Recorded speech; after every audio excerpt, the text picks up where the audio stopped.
नमस्कार दोस्तों, जय श्री कृष्ण, राधे राधे। आइए सुनते हैं कार्तिक मास महात्म्य के 33वें अध्याय की कथा। सूत जी ने कहा, इनकी कथा सत्यभामा को सुनाकर भगवान श्री कृष्णचंद्र संध्या करने को महल में चले गए। यह कार्तिक मास का व्रत भगवान विष्णु को अति प्रिय है तथा भक्ति को प्रदान करने वाला है। रात्रि जागरण, प्रातःकाल का स्नान, तुलसी वट सिंचन, उद्यापन और दीपदान, यह 5 कर्म भगवान विष्णु को प्रसन्न करने वाले हैं, इसलिए इनका पालन अवश्य करना चाहिए।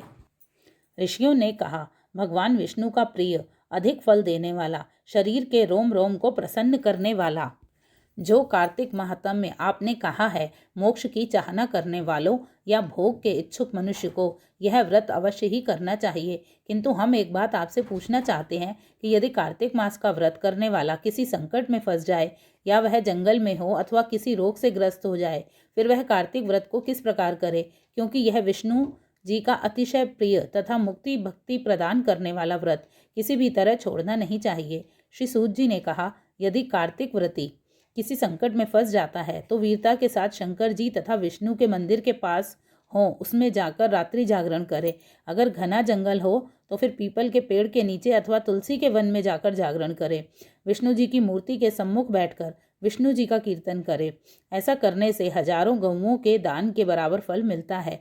जो मनुष्य विष्णु जी के कीर्तन में बाजा बजाता है उसे वाजपेय यज्ञ के बराबर फल मिलता है, और हरि कीर्तन में नृत्य करने वाले प्राणी को समस्त तीर्थों में स्नान करने का फल मिलता है। किसी संकट के समय या रोगी हो जाने पर और यदि जल ना मिल सके तो केवल विष्णु के नाम मात्र से मार्जन ही कर ले। यदि उद्यापन ना कर सके तो व्रत की पूर्ति के लिए केवल ब्राह्मणों को भोजन करा दे। ब्राह्मणों के प्रसन्न होने से विष्णु जी प्रसन्न रहते हैं। यदि आप दीपदान ना कर सको तो दूसरे के दीप की वायु आदि से भली भांति रक्षा करें, और यदि तुलसी का पौधा पास ना हो तो वैष्णव ब्राह्मण की ही पूजा कर लें, क्योंकि भगवान सदा अपने भक्तों के पास रहते हैं। इस सबके ना होने पर व्रती ब्राह्मण गौ, पीपल और वट वृक्ष की श्रद्धा से सेवा करें।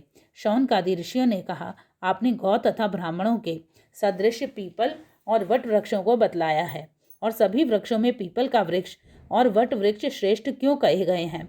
श्री सूत जी ने कहा, पीपल का पेड़ साक्षात विष्णु भगवान है, वट वृक्ष साक्षात शंकर भगवान है और पलाश का पेड़ साक्षात ब्रह्मा है। इन वृक्षों की पूजा, सेवा तथा दर्शन से सब पापों का नाश होता है। ऋषियों ने कहा, हे प्रभु, हम लोगों को इसमें शंका है कि ब्रह्मा, विष्णु और शंकर वृक्ष रूप क्यों हुए, आप कृपा करके हमें बताएं। श्री सूत जी ने कहा, प्राचीन काल में भगवान शंकर और पार्वती जी विहार कर रहे थे। उस समय उनके विहार में विघ्न डालने के विचार से ब्राह्मण का रूप धारण करके अग्निदेव वहां पर गए। विहार के आनंद का नाश हो जाने के कारण क्रोध में भरकर श्री पार्वती जी ने समस्त देवताओं को शाप दे डाला। हे देवताओं, विषय सुख को कीट पतंगे भी जानते हैं, उसमें आप लोगों ने देवता होकर विघ्न डाला है, इसलिए आप सब लोग वृक्ष हो जाओ। सूत जी ने कहा, इस प्रकार क्रोधित पार्वती जी के शाप से सब देवता वृक्ष हो गए।